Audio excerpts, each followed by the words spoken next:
Heyrðu Dagur, velkomin heim til hamingju með nýjan samning. Var þetta auðveld ákvörðun? Nei, þetta var alls ekki auðveld ákvörðun.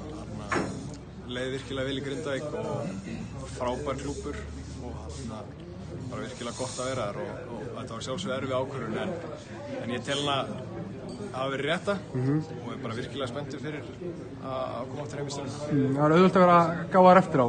Hvernig fannst þið tímabilið spilast með Grindavík fyrir það?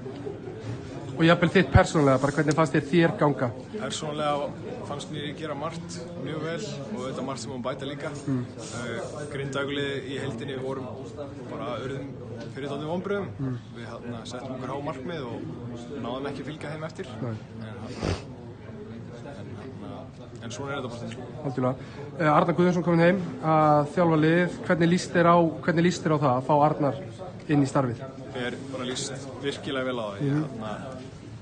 Ég og Arnar náum mjög vel saman. Þetta er bara frábær einstaklingur og mjög góð þjálfari. Veit endalaust körfubolta. Mun meir en margir. Kannski full mikið á tíðum. En hann er bara virkilega spenntur fyrir að fá að vinna með honum. Okay. Hvernig líst þér á næsta tímabil í Garðabænum? Nú bara, þetta verður sterkt tímabil. Þú ert komin heim, Hlynur endurnýja, Tómas Þórir endurnýja. Já, en kannski eins og við í Grindavík fyrra vorum mjög sterkir á blaði en performum kannski ekki eftir því og það er sem þarf að gera. Það vinnur engin titil í apríl þegar skrifu undir. Þannig við þurfum bara, það er bara spennandi að takast á þetta verkefni og bara, já, ef við leggjum okkur fram þá getum við náð mjög langt. Algjörlega. Heyrðu, til hamingju með þetta. Gangi vel. Takk.